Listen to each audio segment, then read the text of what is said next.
is Traxx FM's Momentum, and every Fridays we have our interview of the day segment. W Talk happens every Fridays, empowering women. And joining us on the phone lines is no stranger to Traxx FM. Yes, I had the pleasure of meeting her long time ago. Very good morning to Dr. Yasmin Rasyid. Good morning, Doctor. How are you doing? Good morning, Double G. Hope everyone's doing fine in Traxx FM. Yes, we are doing okay. We're just keeping ourselves safe here. We've got our PKP roster in full effect, where only one DJ is allowed at any one time. Maximum 4 hours of work. That's it. So no duo shows, nothing of that sort. But how are you doing? Well, for the benefit of our listeners, she's no stranger to social media, the radio, television. She's been featured numerous times, and now it's good to have a chat with you.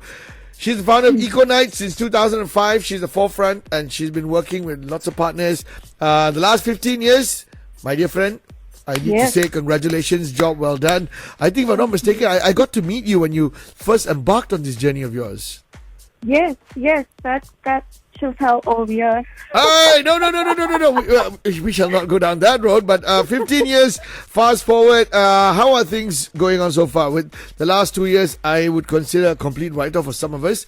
We are just living in this dream that we will want to wake up sometime soon, I suppose.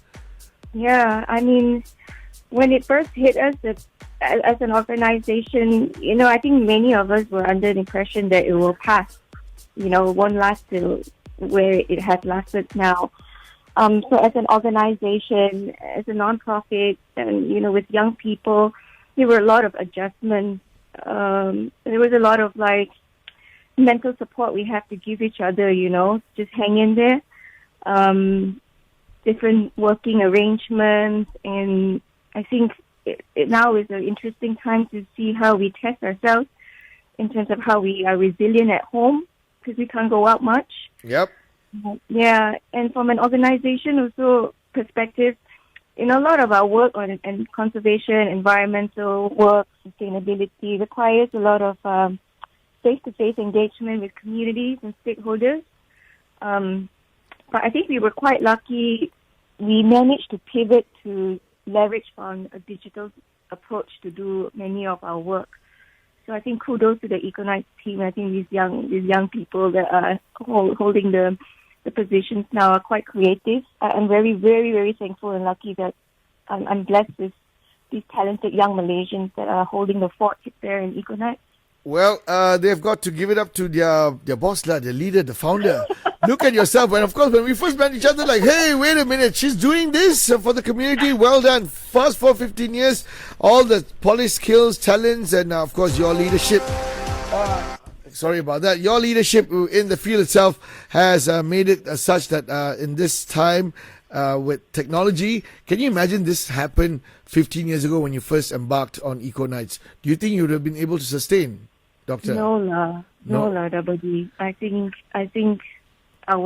no, definitely not. We're not ready. I'm not saying we are ready now, but I think we are more resilient now. We bounce back.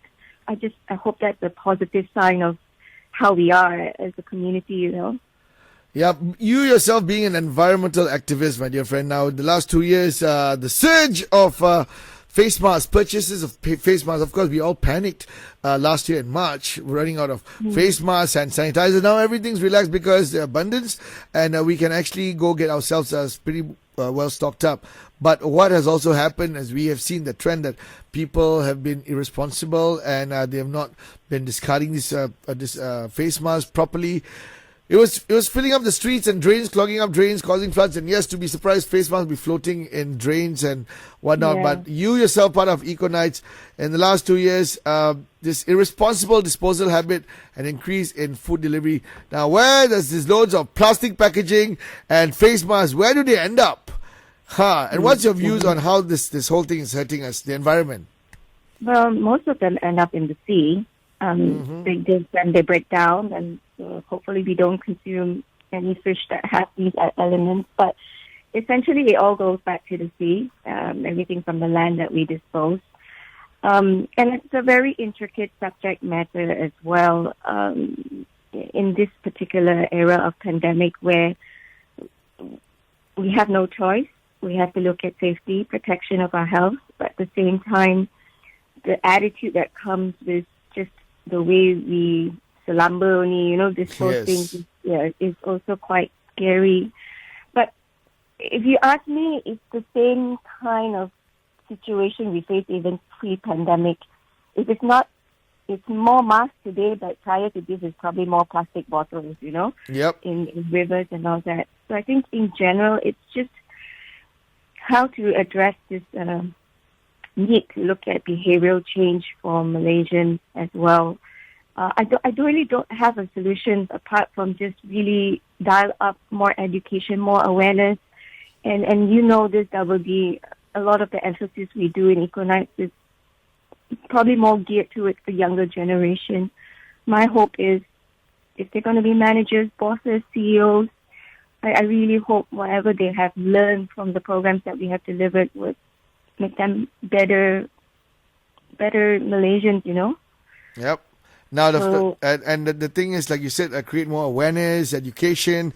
We all are all aware that I would say that, I don't know if you agree with me, Malaysians are only putting on the mask to just avoid a 10,000 ringgit summon. I don't know if they really love themselves enough and want to be safe, because otherwise the case wouldn't be at where it is today. I mean, it's shocking. As of yesterday, 2 p.m., 6,988 cases, it's almost close to 7,000 cases. And the reason why, like, oh my goodness, I forgot my mask, is not because I want to protect myself. Like, alamak, I may be slapped with a summon. And some of them dispose of these masks irresponsibly, and I've seen it my own two eyes. And when we confront, then there'll be a different fiasco altogether to deal with. So talking about education and awareness, Dr. Yasmin, what can an individual do to reduce his or her impact on the environment during this pandemic itself? Well, one thing I realized that if you really don't have anywhere to go and it's not urgent, stay home. That immediately means you don't have to use an extra additional piece of face mask. Especially if your home is a safe environment. So I think for my family, we plan our trips out better now. Okay. A bit more efficiently. And if we need to get stuff from multiple locations, get it so that it's just a one trip. That really helps reduce the usage of masks to a certain extent. Of course, for me, I'm also a big fan of fabric and double fabric masking as well. And as well as I also use that like Daft Punk looking like visor. Right. Hey, look at this. EcoKnights boss founder is talking about Daft Punk looking like mask, okay? She didn't say it's a face shield. I know, okay. Yeah. It's got a cool factor. I don't know which mask that you're using, but yeah, go on. I'm using the holographic one. For People cannot see my face. I'm trying to be Daft Punk Double D. That's kind of cool. Well, you are trying your level best to reduce. Of course, it's fun, lah. I mean, I feel like sometimes, and lately we've been really accessorizing we're really supporting a lot of local social enterprise, getting face masks off the fabric ones. Yes, absolutely. Yeah, and my daughter makes some as well. So it's nice. A lot of things we don't have to buy also, right? Of course. The thing is, we have time at home. The cool factor plays an important role because they're like, hey, let's go support local. People are coming up with some really ingenious ideas, and why not support them instead of buying from abroad? Get it local and you'll be happy. Like, look at yourself. Holographic mask. I'm going to go check this out on your social media. What on earth is Yasmin up to? But talking about your family and how you've pretty much devised a plan of like, okay, let's reduce the time that we go out, number of people that head out, so we can cut down on the usage of face masks. How are you juggling between all this, being wife, a mother, now you got your kids, like you just say your daughters are doing it. How do you actually divide the time, family and work, during this pandemic? I mean, hypothetically, in my mind, I have a plan, Double D, how I want to manage my time. But you and I know plans sometimes have to go down the drain. I know. But at least, are your daughters driving you up the wall every day in the house? Well, we are driving each other up the wall because they have classes. I have a 19-year-old that's in college. And unfortunately for her, she's got to do her classes online. My office is usually invaded by my younger one. Okay. So sometimes I'm in little corners here and there. It can get quite stressful, especially if I need to present, with the big meeting. But I try my best not to, let it eat me up too much, because after all, for the next 24 hours, 7 days a week, it's still just us at home, so I can't Well, really, you're a super mom, Yasmin. You're a super mom, I must say. Yeah. And the husband's all right, and everything's work-life balance at home. Everything's okay. Do you like have a schedule going on at home so that everyone is following something? There's some form of order at home. Yeah, we do. House chores are quite diligently given to our kids since they were young. Recycling, like the two girls, once a week would need to go through our bin and segregate and pack them up. Dishes, so nothing changes. In fact, we're probably under more of our watchful eye. So that's a clear indicator that you've gotten your daughters involved in part of your environmental work as well. Well, yes, since they were really, really tiny. It's just that now that they're bigger, they're more individualistic. But my older daughter has a online sustainable fashion, small pop-up business. Okay. She takes old fabrics and she remakes them into new fashion items. So I'm not sure how she picked it up, but I think sustainability was perhaps one value she carried through, because I stalk her social media and I do see all these environmental messages coming from her, in reducing sewing fabric and cloth and how you can make really good pieces. And she sells them. She sells them locally and also abroad. Wow. So so I'm quite super excited to see how she turned that into an entrepreneurial endeavor. And the production, it's all her? Does she have like friends involved or mommy? You? In her room, with a sewing machine. Wow. All her second-hand sewing machine that she buys, and she just, nothing is new, but she just makes do with what she can have and create pieces. Yeah. Did Julie Andrews have got anything to do with this? Did you guys happen to have a movie night and she watched The Sound of Music where she took the curtains down? We watched that as a family just 4 days ago. Funny, because I was about to say, when I remember that scene when she just took all the curtains and made them play clues. Yeah. Color curtain. Yeah, I remember that. Wow. Now putting your really old. Now you, mother, your wife, you got two daughters, and everyone's living in the home. This 2.5 years now. Some of your achievements, of course, we are proud of, and you are definitely proud of. 15 years have gone by since you formed EcoKnights. How does this make these achievements? How does it make you feel as a person today, 15 years later? To be honest, the achievements that our recognition I've received have been really wonderful. I think it really is a testimonial to my effort and the effort of the people, EcoKnights. But I always look at achievements as, transient. It passes. And my view is we should always look at what other higher sort of achievements we can work on. So while great, there has been recognition, but normally I don't gloat too much on that. I think there's still 1,000,001 more things to do, and I'm not even halfway there. So I appreciate the achievements, of course, and thank you to whoever out there that has given that to me. Really appreciate it, and really helps put our organization's name into the public sphere.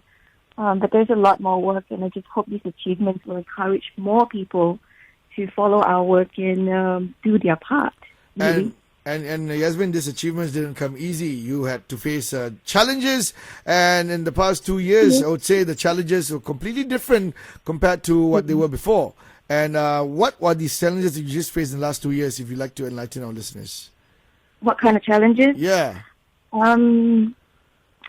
How are you getting the message across today besides just having digital platform? Like you mentioned earlier, it's more face-to-face, and but today you can't do that. There's restrictions. Yeah.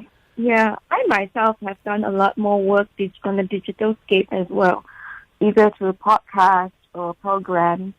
And I think one thing great about having these podcasts is it's always there. face to face, you can go and then you come back and you're just hoping that whatever impact you're hoping to make, it's impactful there and then. But with podcasts and using digital technology, I feel that it's more widely shared, more accessible, in my humble opinion. So I feel that even if the pandemic goes away, we're probably not going to ignore the power of digital platforms, and probably use it to the best so that we can advance our strategies in sustainability.